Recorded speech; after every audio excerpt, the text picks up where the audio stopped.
خوشنودی پاک شہزادی کونین پہ باواز بلند تر صلوات اللہم صل علی محمد و آل محمد.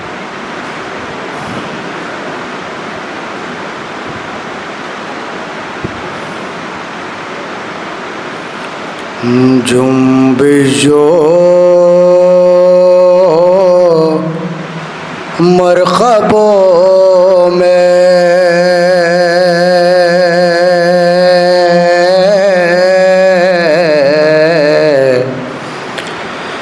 نہ پائی حسین نے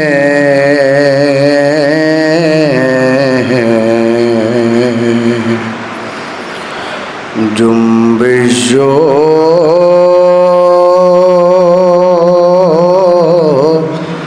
مرحبوں میں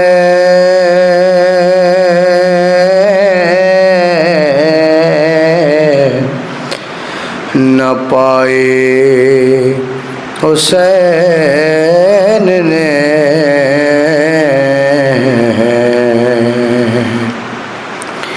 ایک مشت خاک جھکے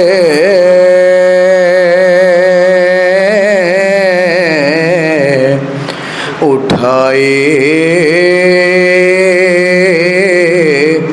حسین نے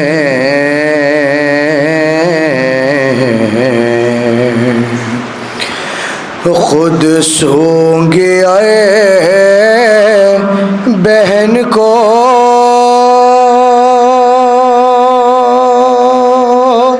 سنگائے حسین نے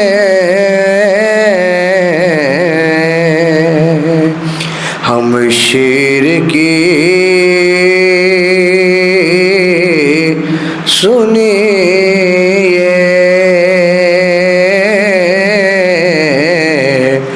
دہائے حسین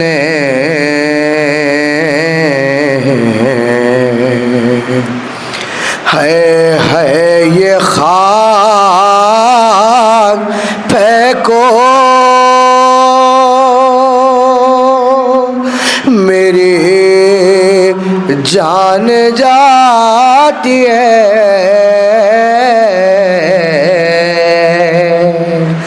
بھیا تمہارے خون کی بو اس سے آتی ہے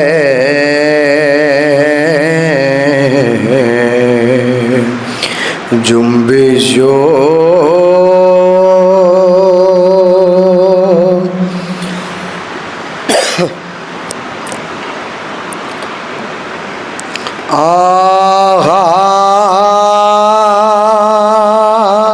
اے مومنو حسین سے مقتل قریب ہے آخر ہے عمر منزل اول قریب ہے شیر مدینہ دور ہے جنگل قریب ہے زہرا کا چاند چھپتا ہے بادل قریب ہے لینے کے واسطے ملک الموت آتے ہیں مرخت کو اپنی پاؤں سے شبیر جاتے ہیں الاقصی صبح منزل آخر آیا ہوئے، لیکن یہ صبح خاصب تھے نبی کو کہاں ہوئے، جس جہاں سواری رکے نہ آگے رواں ہوئے، حیران سپاہ قصر وہ کونو مکہ ہوئے، چھ گھوڑے بدلے دوش نبی کی سوار نے، لیکن قدم بڑھایا نہ ایک راہوار نے، جنبش جو میں قبوں میں نہ پائی حسین نے، ایک مشت خاک جھکے اٹھائی حسین نے، خود سونگی اور بہن کو سنگائی حسین نے، ہمشیر کی سنیے دعا اے حسین نے، ہائے ہائے خاک پھینکو میری جان جاتی ہے، بھیا تمہارے خون کی بو اس سے آتی ہے، عباس کو پکارنا آگے علم بڑا،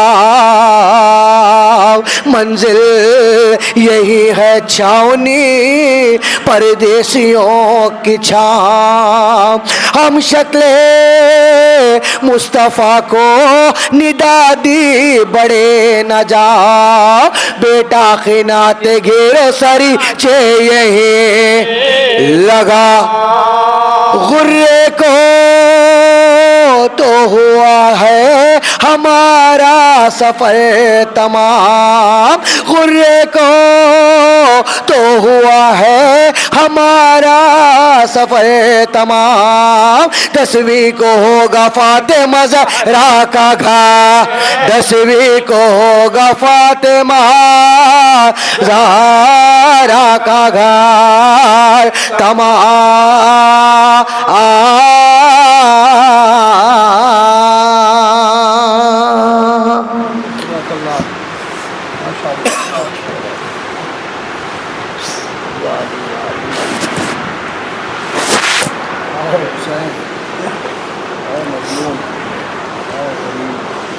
فاتحہ بسم اللہ الرحمن الرحیم الحمد للہ۔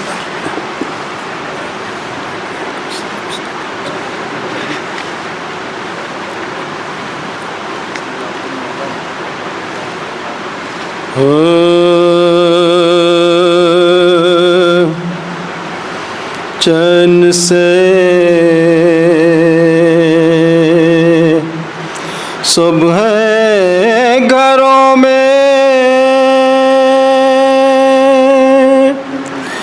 مجھے ملتا نہیں چین،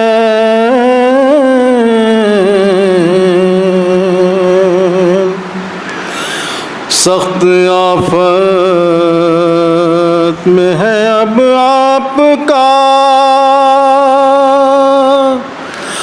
یہ نور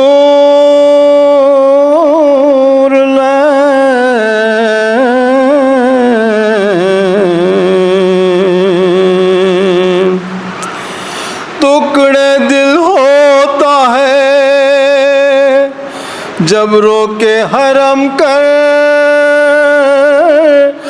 ہیں بین،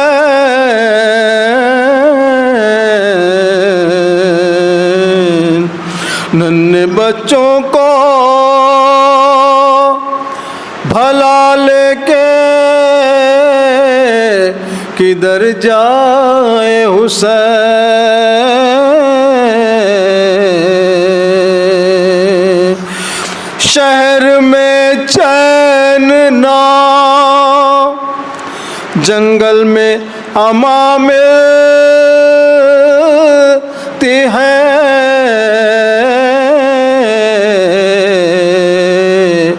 دیکھیے قبر مسافر کو کہاں ملتی ہے چین سے سب ہے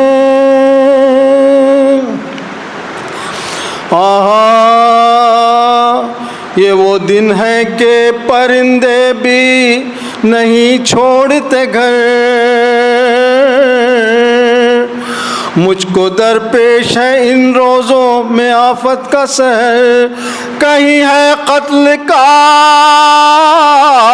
ساما کہیں لٹ جانے کا ڈر ساتھ ہے بچوں کا عباد شہر نو بشر تنگ جینے سے ہوں پاس اپنے بلا لو نانا اپنی تربت میں نواسے کو چھپا لو نانا اے میرے گیسوؤں والے میرے صابر شبیر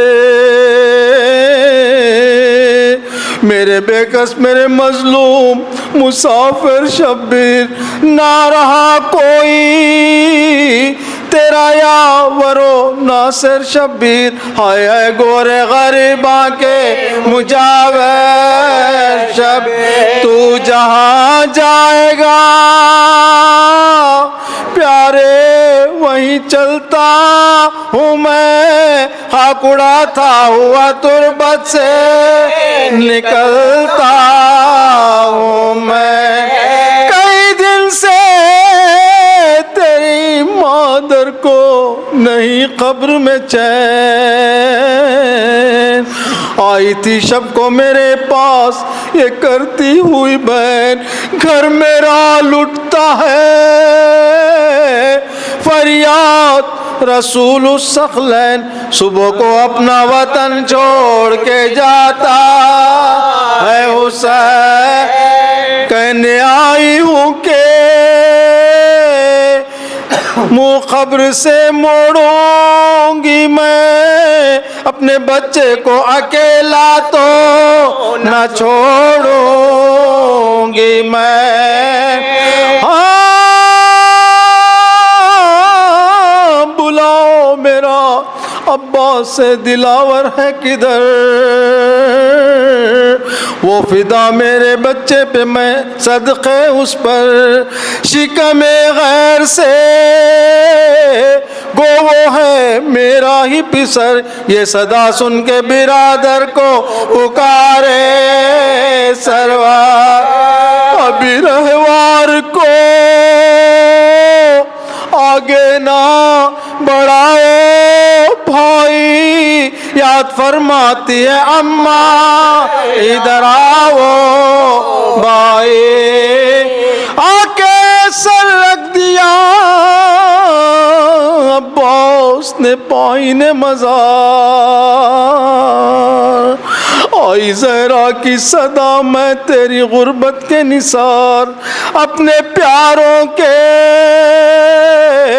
برابر میں تجھے کرتی ہوں پیار دھیان بھائی کی حفاظت کا رہے اے زندہ کوئی غربت میں اسے مار نہ ڈالے بیٹا میرا شبیر ہے اب تیرے حوالے میرا شبیر ہے اب تیرے حوالے بیٹا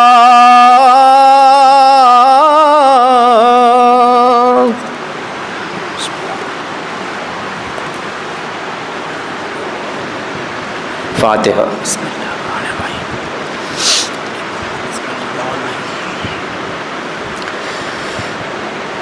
زینب لے کے ہوئی بھائی پر فدا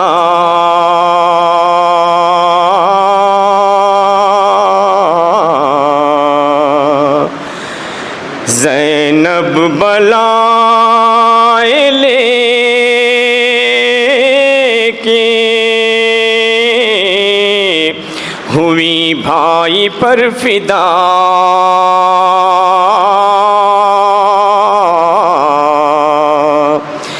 دی تہنیت ہلال کی،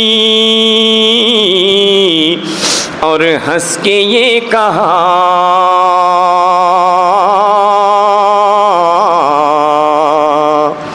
قائم رہے جہان میں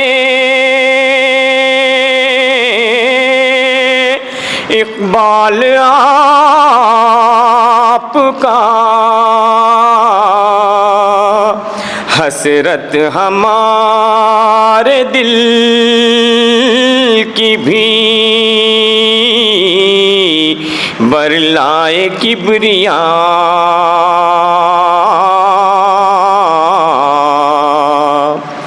خالق کرے کہ ایسا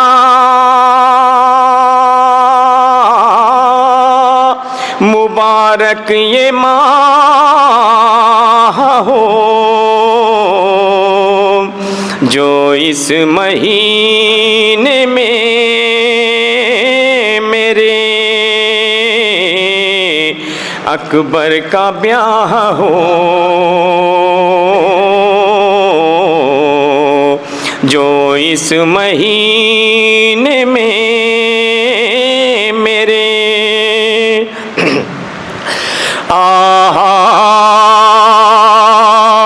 کسی بیمار نے خط اپنے مسیحا کو لکھا، حال بیماریوں کا بیٹی نے بابا کو لکھا، جو بھی ارمان تھا دل میں شہ والا کو لکھا، اور سلام اپنا پھوپھی ثانیہ زہرا کو لکھا، دل میں خوش تھی کہ میرا خط جو پہنچ جائے گا، ہے یقین اب کوئی لینے کے لیے آئے گا، خط میں القاب یہ بے کس نے کیا تھا مرقوم، چاہنے والے پدر میرے امام مظلوم، رات دن روتی پڑی رہتی ہوں میں یا مغموم، آپ تو بھول گئے خیر یہ میرا مقصود، نہ گلا تم سے ہے نہ کوئی شکایت بابا، ہاں مبارک ہو سکینہ سے محبت بابا، خیر تم کو نہ صحیح مجھ کو ہے تم سے الفت، کسی صورت مجھے دکھلاؤ تم اپنی صورت، جانتی ہوں کہ سکینہ پا بہت ہے شفقت، اچھا اے بابا بہن کی میں کروں گی خدمت، مجھ کو بلوا کے وہاں میرا بھی دل شاد کرو، لو کنیزی میں سکینہ کی مجھے یاد کرو، گر نہیں مجھ کو بلاتے ہو تو آؤ بابا، شوق سے اپنی سکینہ کو بھی لاؤ بابا، اس کو سینے پا سلاتے ہو سلاؤ بابا،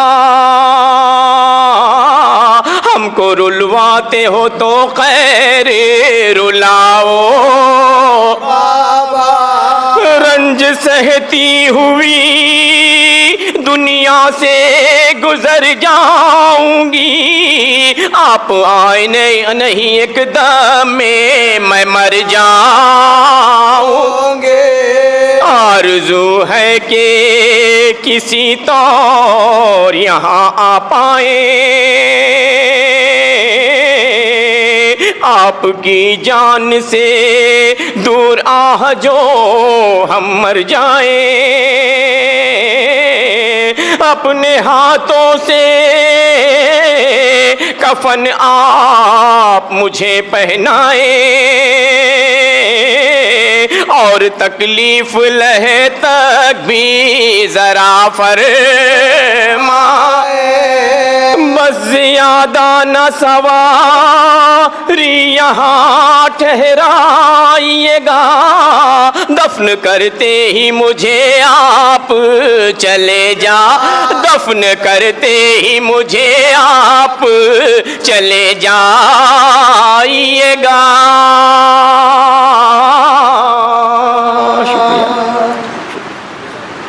رحم اللہ من قرأ الفاتحہ۔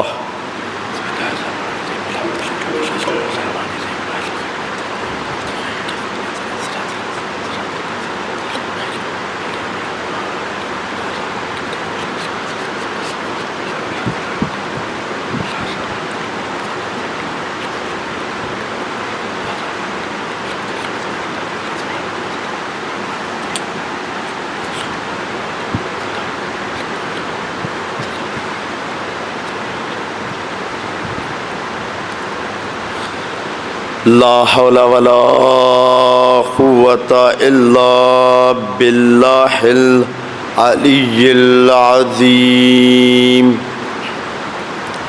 أعوذ بالله من الشيطان اللعين الرجيم، بسم الله الرحمن الرحيم۔ الحمد لله الذي لا يبلغ مدحته القائلون ولا يحصي نعماء العاد ولا يؤدي حقه المجتهدون، الذي لا يدرك بعد الحمم ولا يناله غوث الفتن، الذي ليس لصفته حد معدود ولا نعت موجود ولا وقت معدود ولا عجل ممدود، فترى الخلائق بقدرته ونشر الرياح برحمته وودتا بالصغور ميدان عرضه، ثم الصلاة والسلام والتحية والإكرام على النبي المصطفى والرسول المجتبى الذي تنا فتدلى فكان قاب قوسين أو أدنى، هو الذي في السماء بأحمد وفي الأرضين بأبي القاسم مصطفى محمد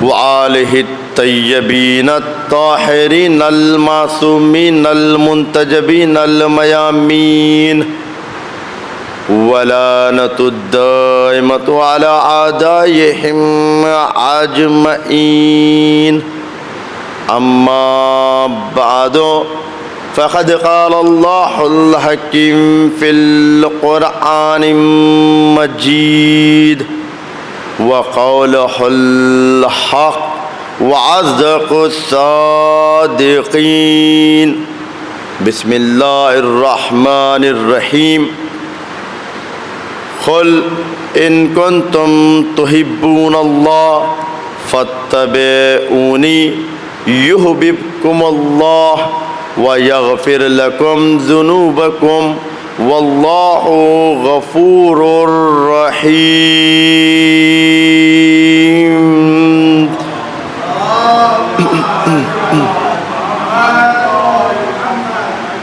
عزیزان محترم، صاحبان ایمانی، عشرے کی پہلی مجلس آپ کی خدمت میں جس عنوان کے تحت جو معروضات آپ کی خدمت میں پیش کرنے کی کوشش کروں گا وہ اتباع رسول۔ انشاءاللہ اس عشرے میں آپ کی خدمت میں وہ معروضات پیش کرنے کی سعادت حاصل ہوئی ہے کہ کون میدان کا فرار ہے اور کون میدان کا کرار ہے۔ فرار کون ہے میدان کے؟ فرار کون ہے میدان کے؟ کون ساری زندگی رسول کی اتباع میں گزارا ہے اور کون اتباع رسول کا صرف زبانی دعویٰ کرتا ہے؟ جب جب بھی رسول کو ضرورت پڑی میدان چھوڑ کر کون بھاگا ہے، اور جب جب رسول کو ضرورت پڑی رسول کی اتباع میں اپنی جان کو نثار کرنے والی ذات کون ہے؟ انشاءاللہ اس عشرے کا عنوان اتباع رسول کیوں؟ اس لیے کہ دنیا میں بہت سے لوگ ہیں کہ جو دعوی زبانی کرتے ہیں عملی نہیں ہے، دعویٰ کرتے ہیں سیرت محمدی کا لیکن اپنی تقریروں میں بیان کرتے ہیں صورت محمد کا۔ کیوں؟ اس لیے کہ اگر سیرت رسول پر گفتگو کرنے لگے، سیرت رسول پر بحث ہونے لگے تو ایسی صورت میں ان کے بڑوں کی حقیقت سامنے آ جائے گی۔ لہذا اسی لیے کبھی زلفوں کی تعریف، کبھی چہرے کی تعریف، کبھی رسول کے گھوڑے کی تعریف، ساری زندگی رسول کے صورت میں زندگی گزار دی، رسول کی سیرت تک پہنچ نہیں سکے ہیں اور پہنچ بھی نہیں سکتے ہیں۔ اتباع ہر کسی کے بس کی بات نہیں ہے، رسول کا اتباع وہی کرے گا جو کرار ہوگا۔ فرار کبھی رسول کی اتباع کر ہی نہیں سکتے ہیں۔ تو انشاءاللہ آپ کی خدمت میں اتباع رسول کے حوالے سے کہ کون میدان کا کرار ہے اور کون میدان کا فرار ہے، کس نے ساری زندگی رسول کی اتباع میں گزاری ہے اور کون رسول کی زندگی میں جب تک رہے میدان چھوڑ کر بھاگے ہیں۔ لہذا انسان کو سمجھنے کی ضرورت ہے، انسان کو فکر کرنے کی ضرورت ہے، انسان کو توجہ کرنے کی ضرورت ہے کہ انسان سیرت رسول پر جب عمل کرے گا تب محبوب کبریائی بنے گا۔ پروردگار خود قرآن میں عرض کر رہا ہے، قل ان کنتم تحبون اللہ، اے رسول ان لوگوں سے کہہ دیجئے کہ اگر اللہ سے محبت کرتے ہیں فاتبعونی، تو میری اتباع کرو، وَيُحْبِبْكُمُ اللَّهُ، جب تمہاری اتباع کریں گے تو پروردگار ان سے محبت کرنے لگے گا۔ پھر آگے کا جملہ وَيَغْفِرُ لَكُمْ ذُنُوبَكُمْ، یاد رکھو تمہارے گناہوں کو میں معاف کر دوں گا۔ واللہ غفور الرحیم، بے شک پروردگار وہ ذات ہے کہ جو گناہوں کو بخش سکتی ہے، گناہوں کو معاف کر سکتی ہے۔ صرف اور صرف یہ ملاک، یہ معیار، یہ معراج صرف اور صرف پروردگار کے پاس پایا جاتا ہے کہ پروردگار گناہوں کو بخش سکتی ہے، گنہگاروں کے گناہوں کو معاف کر سکتی ہے۔ نہیں عزیزان محترم، میں نے جملہ مکمل نہیں کیا، جملے کو مکمل کر رہا ہوں، آپ کی سماعتوں کے حوالے کر رہا ہوں جملہ کہ میں نے کہا کہ پروردگار کی ذات وہ ہے کہ جو گناہوں کو بخش دیتی ہے، معاف کر دیتی ہے۔ ایک مرتبہ رسول آگے بڑھے آگے بڑھنے کے بعد کہنے لگے کہ نہیں، صرف اور صرف اللہ ہی نہیں ہے کہ جو گناہوں کو معاف کروا دے گا، بلکہ محبت اہل بیت بھی انسان کے گناہوں کو ایسے کھا جاتی ہے جیسے آگ لکڑی کو کھا جاتی ہے۔ جیسے آگ لکڑی کو کھا جاتی ہے، ویسے ہی جہاں انسان اپنے دل میں محبت اہل بیت پیدا کر لیتا ہے، اپنے دل میں ولایت علی کو بسا لیتا ہے، جب اپنے دل میں محبت علی کو بسا لیتا ہے، یہی علی کی محبت انسان کے گناہوں کو بخشوانے کا سبب بن جاتی ہے۔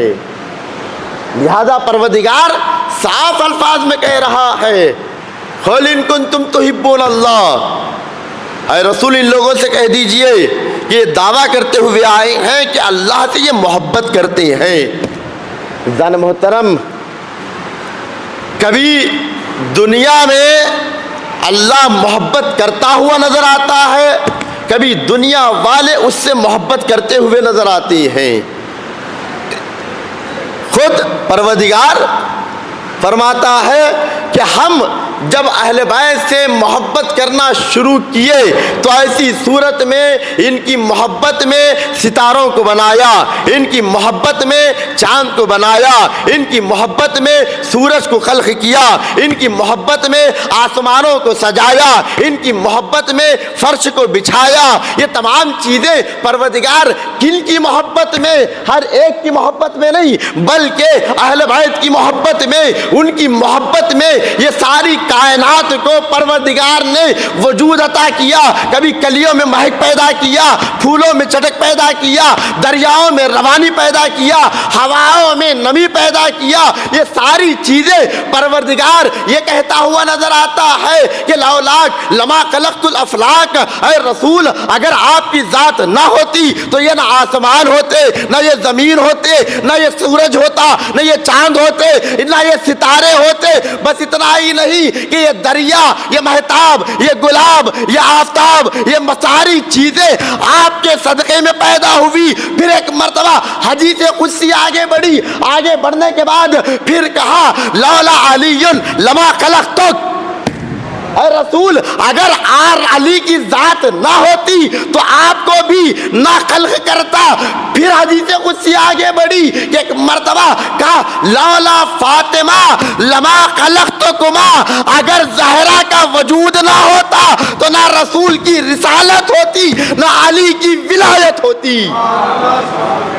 لہذا حدیث قدسی میں پروردگار فرما رہا ہے کہ دیکھو یہ آسمان، یہ فرش، یہ زمین، یہ ستارے، یہ چاند، یہ سورج، یہ دریا، یہ ندیاں، یہ پہاڑ، جتنی بھی چیزیں دنیا میں ہم نے خلق کی ہے، یہ ساری چیزیں محبت رسول میں، اور رسول کو خلق کیا محبت علی میں، اور علی و رسول کو خلق کیا محبت زہرا میں۔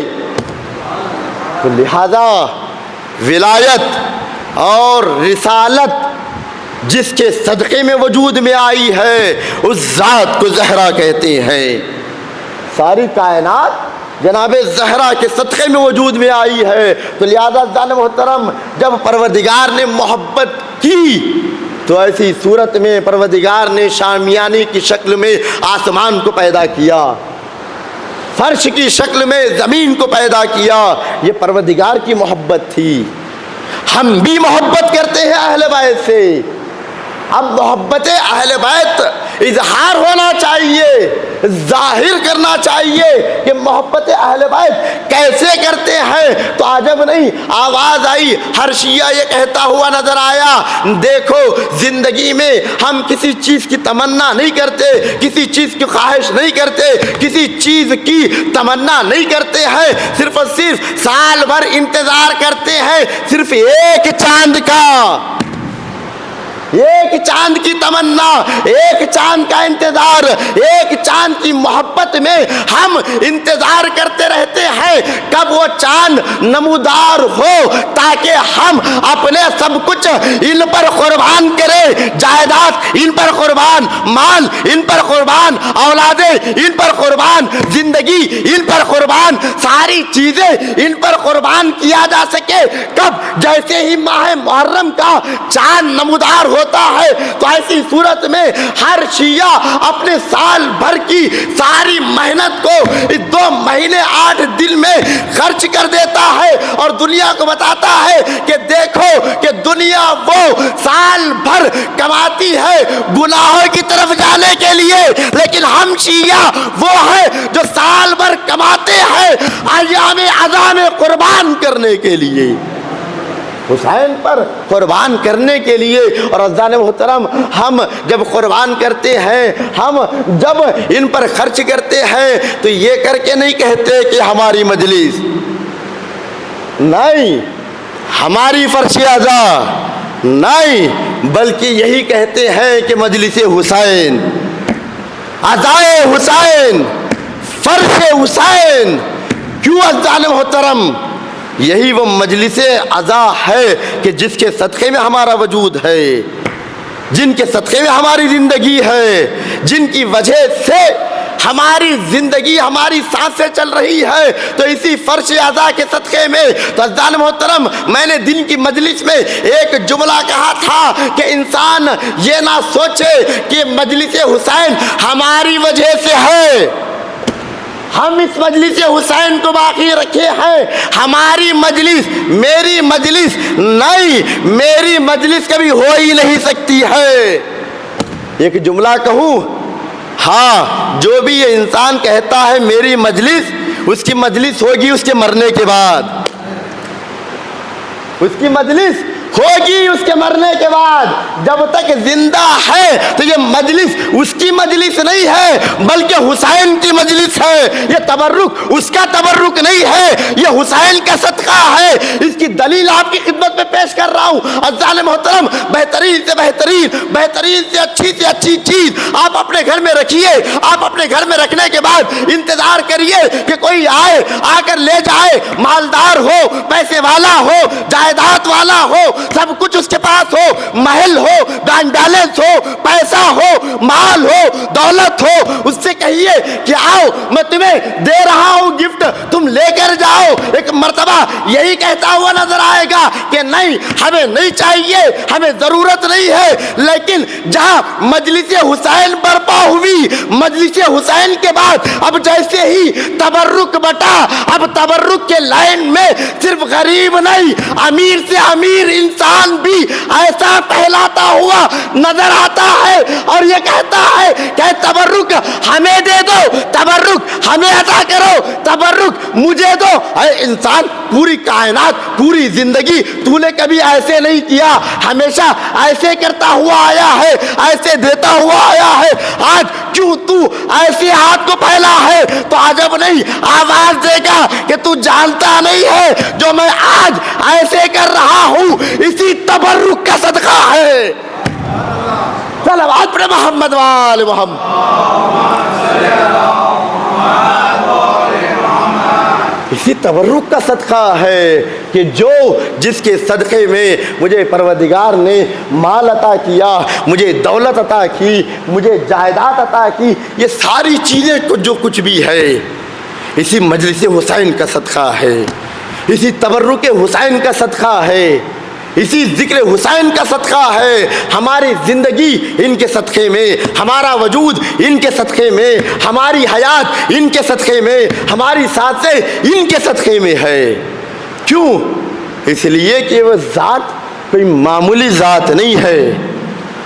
عزیزان محترم، ایک جملہ آپ کی خدمت میں عرض کیا تھا کہ مجلس ہماری محتاج نہیں ہے بلکہ ہم مجلس کی محتاج ہیں۔ ہم سے مجلس عزا چھن جائے تو انسان زندہ نہیں رہے گا۔ اسی لیے کسی نے کیا خوب جملہ کہا ہے، شیعہ کو مارنے کے لیے نہ تلوار کی ضرورت ہے، نہ تیر کی ضرورت ہے، نہ بندوق کی ضرورت ہے، نہ بم کی ضرورت ہے، کسی چیز کی ضرورت نہیں ہے، ان سے مجلس حسین چھین لو یہ مر جائیں گے۔ ان کی زندگی صرف اور صرف یہ فرش عزا کے صدقے میں ہے، اس مجلس حسین کے صدقے میں ہے۔ تو لہذا ساری کائنات، ساری دنیا انتظار کرتی رہتی ہے ماہ محرم کا۔ کیوں؟ اسی لیے کہ جانتے ہیں کہ یہ وہ در ہے کہ جہاں انسان کو شفا بھی ملتی ہے، جہاں انسان کو نجات بھی ملتی ہے، جہاں انسان کو بلندی بھی ملتی ہے، جہاں انسان کو فضیلت بھی ملتی ہے۔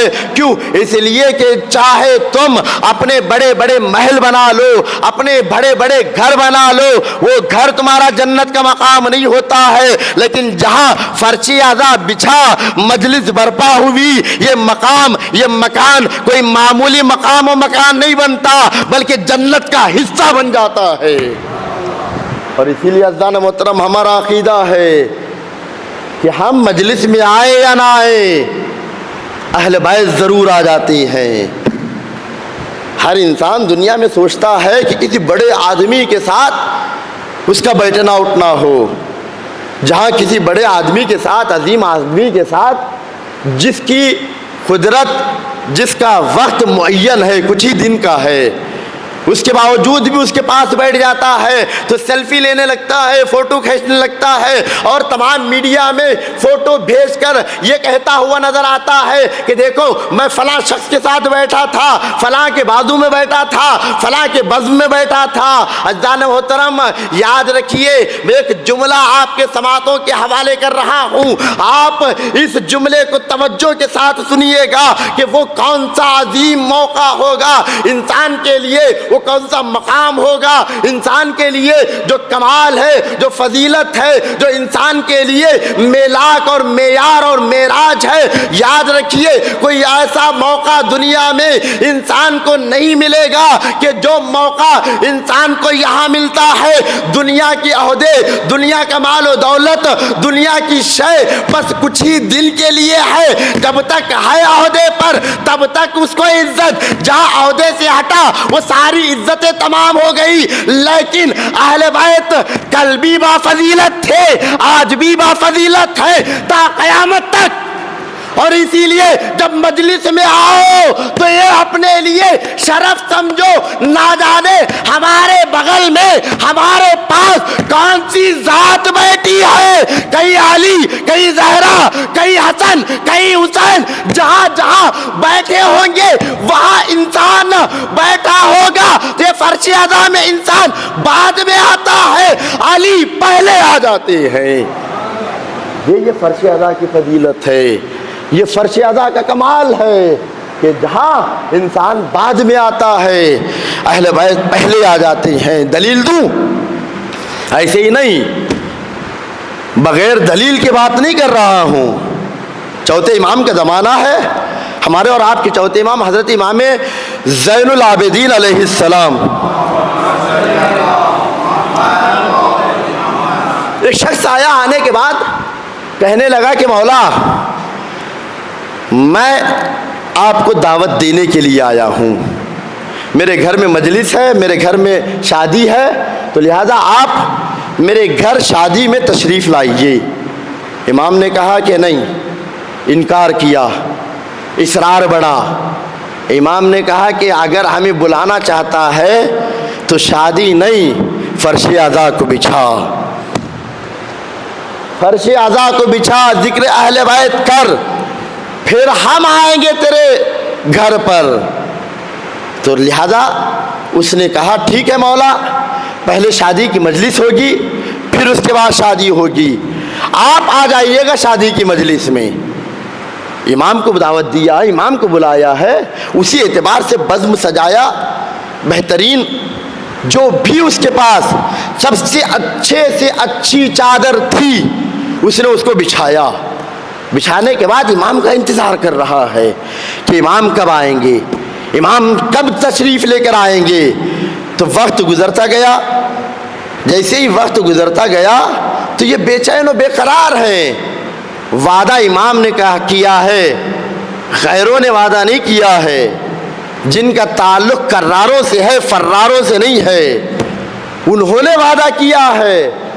تو لہذا امام آئیں گے ضرور۔ مجلس انتہا تک پہنچ گئی، یہ حیران و پریشان کہ ہوا تو کیا ہوا کہ امام آئے کیوں نہیں ابھی تک۔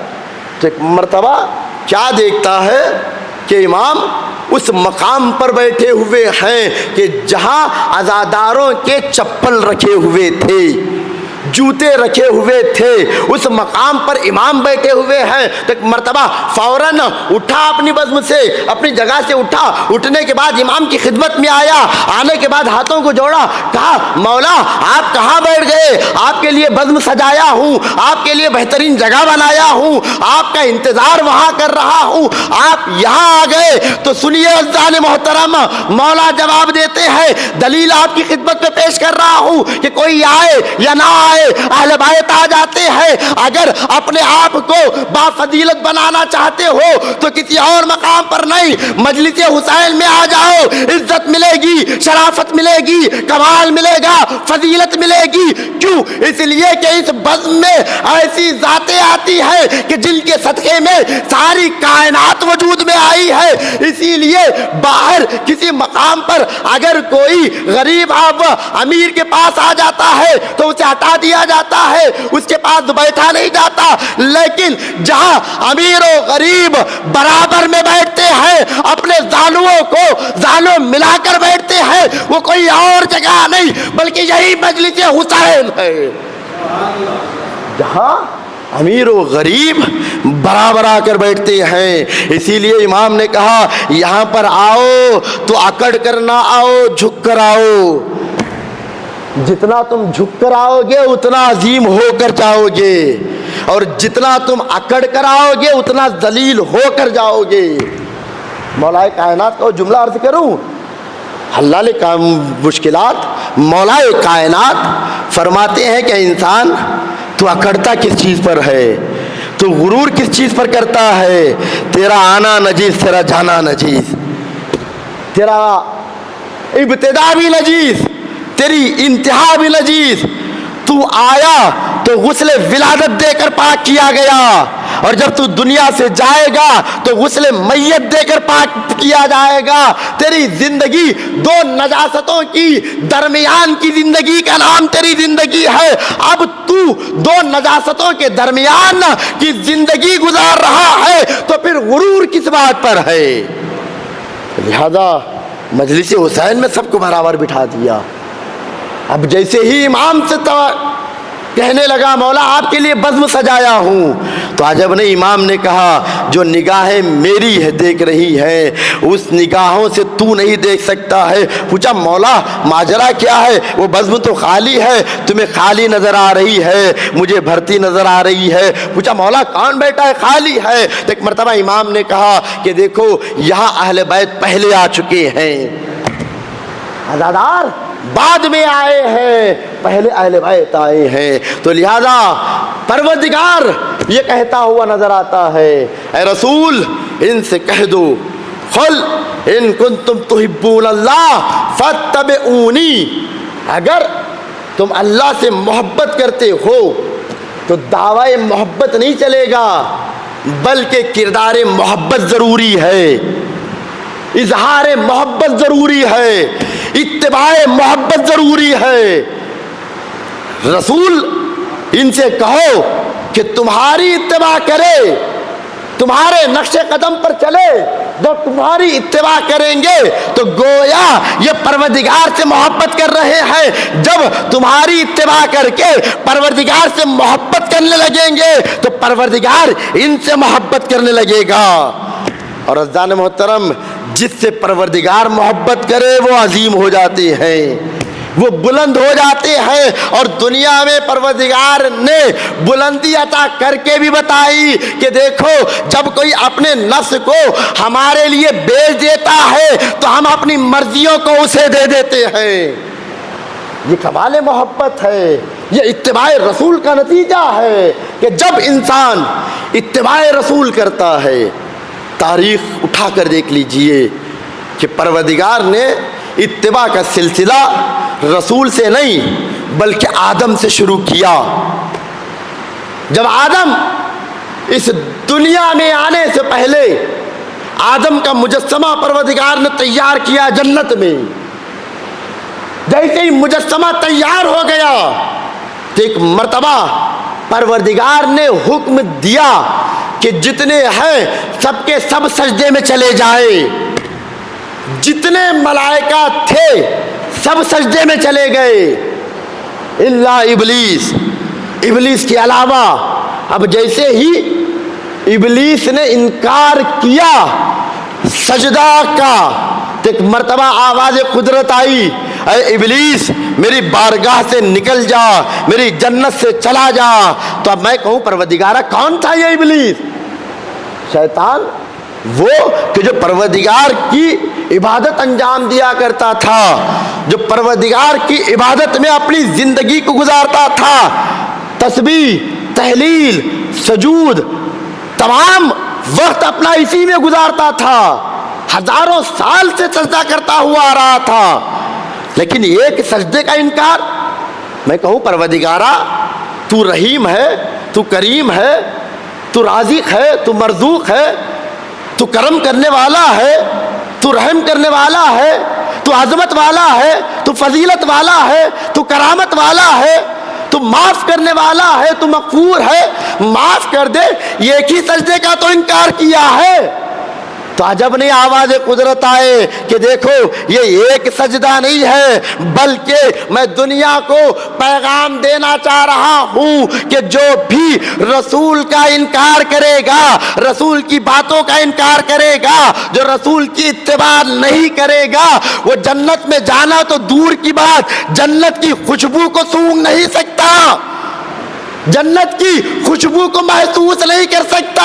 اور ایک جملہ آپ کے حوالے کر رہا ہوں پوری توجہ کے ساتھ، یہاں پر پروردگار نے جناب آدم کا سجدے کا انکار کرنے والے کو شیطان سے جنت سے نکال کر دنیا والوں کو بتا دیا کہ دیکھو جو بھی میرے نبی کی اتباع نہ کرے، میرے نبی کا احترام نہ کرے، میرے نبی کے قول کو نہ مانے، تو ایسی صورت میں وہ جنت کی خوشبو کو محسوس نہیں کر سکتا، چاہے وہ ساری زندگی رسول کے بغل میں سوئے ہو، سونے سے نہیں ملتی جنت، اتباع کرنے سے جنت ملے گی۔ صلوات پر محمد وآل محمد۔ رسول کے بغل میں سونے سے جنت نہیں ملے گی، رسول کے قبر کے پاس رہنے سے جنت نہیں ملے گی۔ اب کہتی ہیں ان کے چاہنے والے کہ بغل میں سوئے ہیں، رسول کے ساتھ جنت میں جائیں گے۔ یہاں پروردگار نے دنیا میں آدمیت آنے سے پہلے ہی بتا دیا کہ دیکھو بغل میں سونے والے کو جنت نہیں ملے گی، بلکہ کرار کو جنت ملے گی۔ بغل میں رہنے سے جنت نہیں، بلکہ جس کا ایمان مکمل ہوگا، جس کا ایمان کامل ہوگا، جو اتباع رسول میں زندگی گزارے گا، اس کو جنت ملے گی۔ زان محترم، تاریخ اٹھا کر دیکھ لیجئے، اگر کوئی اتباع رسول میں زندگی گزاری ہے ذات، تو وہ صرف اور صرف ابو طالب کی ذات ہے۔ دنیا جس کے ایمان پر شک کرتی ہے، اسی ذات نے ساری زندگی اتباع رسول میں گزاری ہے، ہر مقام پر اتباع رسول۔ عزیزان محترم، جن کے ایمان کا کوئی بھروسہ نہیں ہے، وہ کل ایمان کے باپ پر انگلی اٹھا رہا ہے۔ جن کے خود کے ایمان کا کوئی بھروسہ نہیں ہے، جن کے خود کے ایمان کا کوئی یقین نہیں ہے، وہ کل ایمان کے باپ کو، جن کے صدقے میں دنیا کو ایمان ملا ہے، جن کے صدقے میں دنیا کو اسلام ملا ہے، جن کے صدقے میں دنیا کو دین ملا ہے، وہ ذات کہ جو ساری زندگی رسول کی اتباع میں گزاری۔ رسول نے کہا چچا جان دعوت کرنی ہے، تو ابو طالب نے دعوت کی۔ چچا جان رشتہ داروں کو بلانا ہے، تو ابو طالب نے رشتہ داروں کو بلایا۔ چچا جان بستر پر آپ کے بیٹے کو سونا ہے، تو ابو طالب نے رسول کے بستر پر سلایا۔ پوری زندگی جھوٹی سی جھوٹی تاریخ نویسان بھی اس بات کو لکھنے سے انکار نہیں کر سکتے کہ رسول کی اتباع پوری زندگی جو ذات کرے اس ذات کو ابو طالب کہتے ہیں۔ ابو طالب نے پوری زندگی رسول کی اتباع میں گزاری ہے، جن کے صدقے میں دنیا کو ایمان ملا ہے, جن کے صدقے میں دنیا کو دین ملا ہے, جن کے صدقے میں دنیا کو رسول ملا ہے, اس کے انگلی, اس کی ایمان پر انگلی, یہ انسان کی بدبختی کی علامت ہے. اور عزیزان محترم, ابتدائی اسلام ہی میں ان کے بڑے بڑوں نے ثابت کر دیا کہ ایمان ابو طالب کیا ہے, ان کے بڑوں کا ایمان کیا تھا. آئے ابو طالب کے پاس, رسول نے جب دعوت پروردگار دینا شروع کیا کہ دیکھو لات کو چھوڑو, عزا کو چھوڑو, منات کو چھوڑو, بلکہ اللہ کو مانو, اس کی وحدانیت کا اقرار کرو. تو ایک مرتبہ جیسے ہی دل کے بڑے بڑے جو لات کو ماننے والے تھے, جو منات کو ماننے والے تھے, جو عزا کو ماننے والے تھے, توجہ کیجیے عزیزان محترم, جو لات کو ماننے والے, جو عزا کو ماننے والے, جو منات کو ماننے والے, جو تینوں کے ماننے والے تھے, ان کے نسل کے آئے رسول کے چچا کے پاس, علی کے بابا کے پاس. آنے کے بعد کہنے لگے ابو طالب, تمہارا بھتیجا رسول ہمارے تینوں کو برا بھلا کہتا ہے. عزیزان محترم, پتا چلا کہ تینوں کو برا بھلا کہنا رسول کی سیرت ہے. ہائے ہائے ہائے ہائے, اللہ اکبر, اللہ اکبر, قربان جائیے. رسول کی سیرت کا نام ہے کہ تینوں کو برا کہنا. رسول نے اپنی ابتدائی زندگی میں ہی بتا دیا کہ دیکھو تینوں کل بھی لعنت کے مستحق تھے, اب بھی لعنت کے. صلوات پر محمد و آل محمد.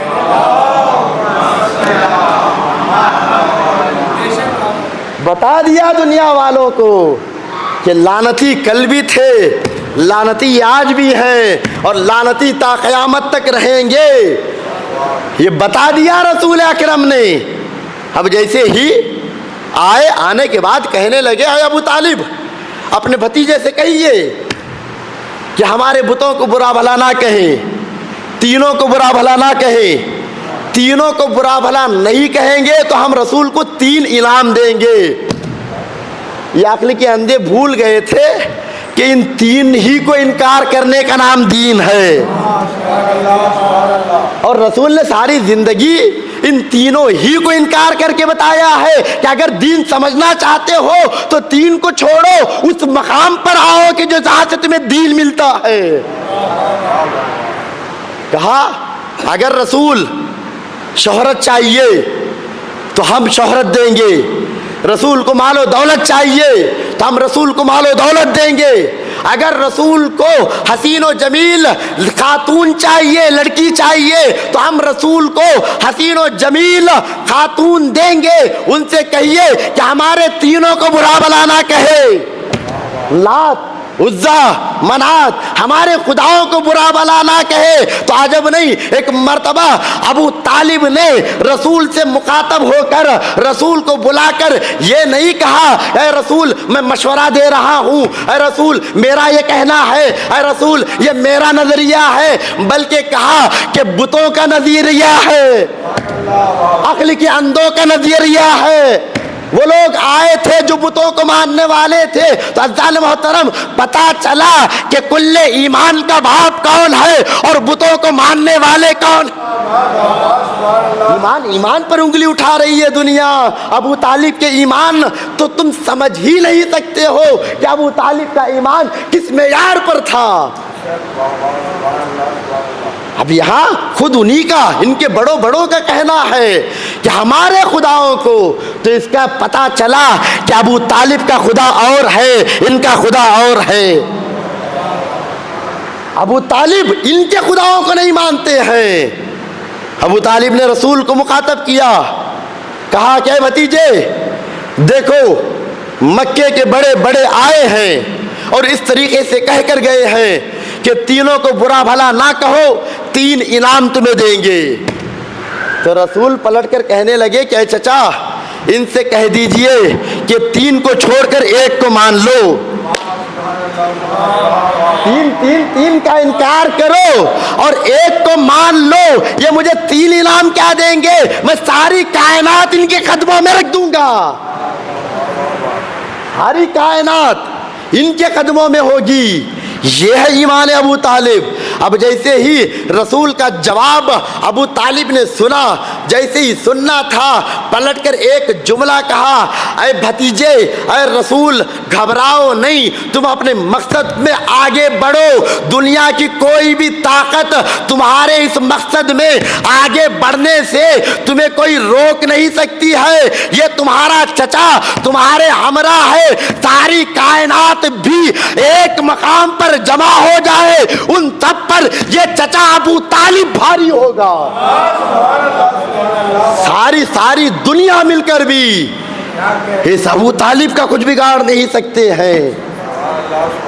اور عزیزان محترم، جب باپ میں ایسی شجاعت پائی جاتی ہے تو مولائے کائنات کرار ہو تو تعجب کیا ہے. وہ ذات کہ جس کے آنے کی ابتدا ہی شجاعت کا عالم ہو. یہ تو باپ کے ایمان کا تقاضا تھا. ماں کے ایمان ملاحظہ کریں گے کہ ماں کا ایمان کیسا تھا. کون؟ فاطمہ بنت اسد. عزیزان محترم، جن کی نسل ہی میں شیر موجود ہو، جن کا تعلق شیروں سے ہو، تو ایسی صورت میں گھبراہٹ کیسی، پریشانی کیسی آئی. وہاں سے در بنا جہاں سے انسان تصور نہیں کر سکتا، جہاں سے انسان خیال نہیں پہنچ سکتا. دیوار سے در بنا. دنیا کی اور مائیں ہوں گی، وہ اس منظر کو دیکھ کر گھبرا جائیں. یہ کرار کی ماں تھی، فرار کی ماں نہیں تھی. فراروں کی ماں نہیں تھی، کرار کی ماں تھی. تو لہذا جیسے ہی قدم کو آگے بڑھائی، داخل ہوئی کعبے میں. اب جیسے ہی کعبے میں داخل ہونا تھا، ایک مرتبہ دنیا والوں کو بتا دیا کہ دیکھو، ان کا تعلق فراروں سے نہیں ہے بلکہ کراروں سے ہے. کہ یہ وہ ذاتیں ہیں کہ جو اپنے قدم ڈگمگاتے نہیں ہیں بلکہ قدم آگے بڑھا کر دنیا کو یہ پیغام دیتے ہیں، یہ درس دیتے ہیں. ساری کائنات ایک جگہ کیوں نہ جمع ہو جائے، اس سے بڑھ کر ایمان کی طاقت ہوتی ہے. صلوات پڑھے محمد وآل محمد. جب باپ اور ماں کا ایمان اتنا مستحکم ہو تو بیٹا کل ایمان بنے تو تعجب نہ کرے. عزیزان محترم، اس لکیر کی بات آ گئی ہے تو اس لکیر کے فقیروں کی بھی بات سن لیجئے. دنیا سوال کرتی ہے، آخری بات، مجلس تمام انشاءاللہ، آگے کی گفتگو کل کی مجلس میں. دنیا سوال کرتی ہے، کہتی ہے کہ کیسے ممکن ہے کہ قبر میں علی آتے ہیں. ہم نے قبر کو بند کر دیا، مٹی بند کر دی، مٹی ڈال دی، کیسے علی آ سکتے ہیں؟ عزیزان محترم، یہ عقل کے اندھے بھول گئے کہ جب پتھر دیوار بنا سکتی ہے تو یہ تو تراب ہے، ابو تراب.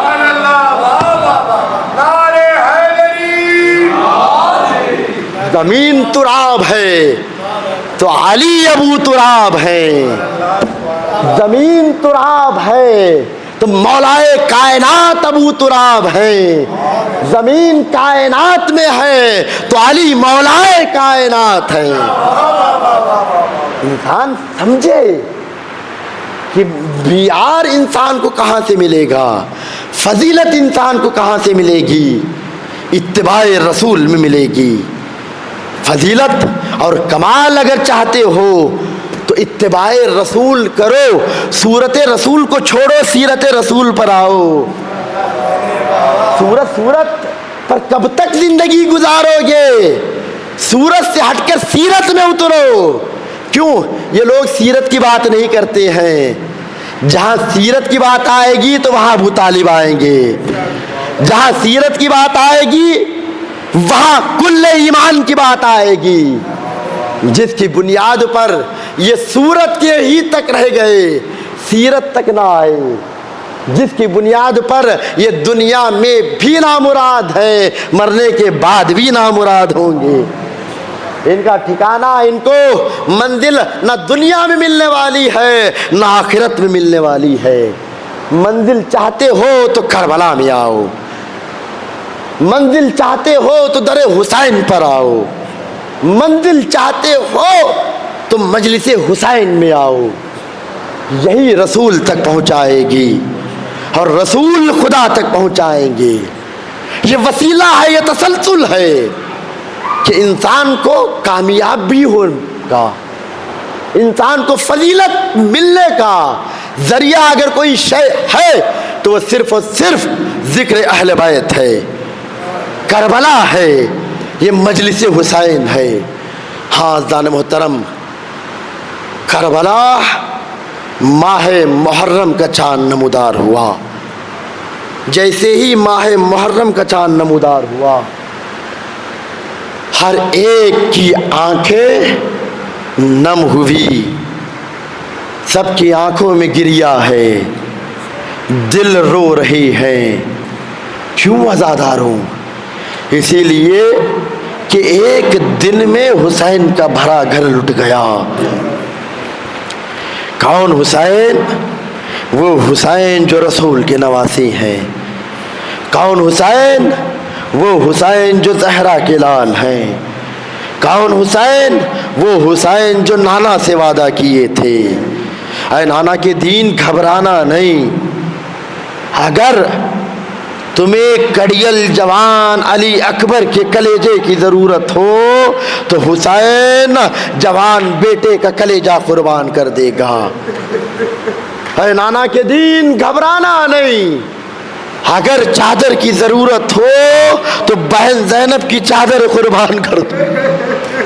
اے نانا کے دین گھبرانا نہیں، اگر گلے کی ضرورت ہو تو میں اپنا خشک گلا تم پر قربان کر دوں گا۔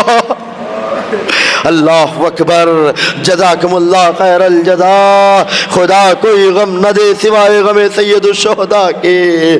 ہاں دادارو، ان آوازوں پر رحمت نازل کرے پروردگار، ان آوازوں کو آباد رکھے، اس مجلس اعزا کو برپا کرنے والوں کو پروردگار آباد رکھے۔ ہاں دادارو، اس کا ماتم کرنا ہے کہ جو اپنے وطن کو چھوڑ کر آیا، جو غریب الوطن، غریب الوطنی میں اپنا سب کچھ قربان کر دیا۔ ہاں داداروں، 28 رجب کی وہ صبح قیامت کی صبح تھی۔ نہیں، شب 28 رجب سب سے بڑی قیامت تھی حسین کے لیے۔ کون سا مدینہ؟ وہ مدینہ کہ جس میں حسین نے اپنا بچپن گزارا ہو۔ کون سا مدینہ؟ وہ مدینہ کہ جس میں مزار رسول ہے۔ کون سا مدینہ؟ وہ مدینہ کہ جس میں مزار زہرا ہے۔ عزاداروں، اسی لیے حسین اپنے نانا رسول کے مرقد پر آئے، آنے کے بعد الوداع کہا اے نانا، اے نانا، نانا حسین جا رہا ہے، حسین مدینہ چھوڑ کر جا رہا ہے، اب واپس نہیں پلٹ کر آئے گا۔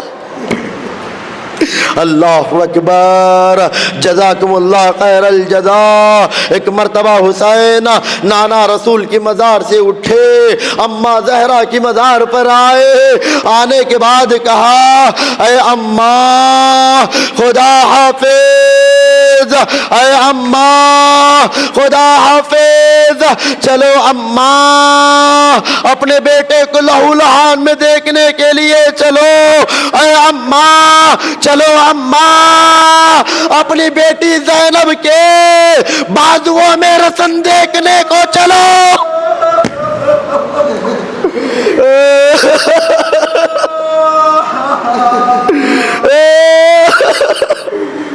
اے اماں، جس کو آپ نے چکیاں پیس پیس کے پالا تھا، اس کے جسم میں زخموں سے چور چور جسم دیکھنے کو چلو۔ اے اماں، جو سالیہ زہرا ہے، اس کی بے ردائی دیکھنے کو چلو۔ عزادارو جیسے یہ جملہ حسین نے کہا قیامت برپا ہوئی زمین میں لرزہ پیدا ہوا عزادارو عجب نہیں حسین نے کہا ہو اے اماں آپ سن رہی ہے تو برداشت نہیں کر پا رہی ہے اب یہ حسین کا سارا کیسے برداشت کرے گا اللہ اکبر جزاکم اللہ خیر الجزا عزادارو ابتدائی ایام عزا ہے ایسے گریا کرو کہ جیسے ضعیف ماں اپنے جوان بیٹے پہ گریا کرتی عزادارو تاریخ کہتی ہے کہ جیسی جیسی وقت گزرتا چلا گیا صبح نمودار ہوئی ایک مرتبہ تمام شہداء کے تمام مسافروں کے نام بتائے گئے تو کیا دیکھا ایک بچی تھی کہ جس کا نام صغرا تھا دیکھا کہ صغرا کا نام فہرست میں موجود نہیں ہے تو فوراً سوال کرنے لگی کہنے لگی اے پھوپھی اماں میں یہ نہیں کہتی کہ ہماری میں بٹھا لو عزادارو حسین نے کہا اے بیٹی صغرا تمہیں مدینے میں رہنا ہے ایک جملہ جن کی مجلس میں عرض کیا تھا کہ 18 سال کا سن ضعیفی کا سن نہیں ہوتا اسی طریقے سے 10-12 سال کا سن ضعیفی کا سن نہیں ہوتا اسی لیے کہ جناب زہرا کو رسول کی جدائی نے ضعیف کیا صغرا کو اکبر کی جدائی نے ضعیف اللہ اکبر یہ ضعیفہ اپنے آغوش میں اصغر کو لیے ہوئے یہ کہہ رہی تھی کہ اصغر نہ جانا اب جیسے حسین آگے بڑھے تو کہا اے بابا حکم امامت سے نہیں باپ کے عنوان سے بلانا ایک مرتبہ حسین نے کہا اصغر ہم کے چلے گئے صغرا نے پوچھا کہ اے بابا آپ نے کہا کیا تو حسین نے ایک جملہ کہا بیٹی سے کس صغرا میں نے اصغر سے ایک جملہ کہا اے اصغر عصر عاشور حسین کے جسم پر اتنے تیر ہوں گے انہی تیروں میں سے تمہارا بھی ایک حصہ اے اصغر تمہارا تیر شعبہ بھی میں اپنے جسم پر برداشت کر لوں اللہ اکبر ہماریاں لائی گئی بیویوں کو بٹھایا گیا عزادارو مقتل بیان کرتی ہے کہ ایک شخص آ کر منظر کو دیکھ رہا تھا تمام بیویاں سوار ہو رہی تھی ہماریاں آگے بڑھ رہی تھی ایک مرتبہ ایک بی بی اپنے حجرے سے نکلی خیمے سے نکلی جیسے ہی خیمے سے نکلنا تھا جیسے ہی محمل کا پردہ ہٹا تو حسین کرسی سے کھڑے ہو گئے اکبر سامنے آ گئے عباس احترام میں تشریف لائے پوچھا کہ یہ معظمہ ہے کون کہا یہ حسین کی بہن ہے عباس کی بہن ہے اکبر کی پھوپھی ہے جسے زینب کہتے ہیں اتنا احترام اتنی عزت حسین آگے بڑھے بازوؤں کو تھاما عباس آگے بڑھے اکبر آگے بڑھے ایک مرتبہ زانوؤں کو رکھا جناب زینب اس شام سے مدینے سے نکلی تھی عزادارو مدینے سے نکلی کس شان سے مدینے سے نکلی تھی اب کربلا پہنچی کربلا جیسے ہی زینب وہ موقع بھی آیا کہ جیسے ہی زینب نے کبھی میمنہ کی طرف کبھی میسرہ کی طرف دیکھا نہ عباس نہ قاسم نہ اکبر نہ آنو محمد نہ بھیا حسین ایک جملہ کا اے شانوں کو کٹانے والے بھیا عباس نہر فرات کے کنارے بھیا عباس آؤ بھائی جا رہی ہے سوار کرو مقتل کہتی ہے جس میں لرزہ پیدا ہوا کر دیا وقت نے، وَإِلَّا آجا تو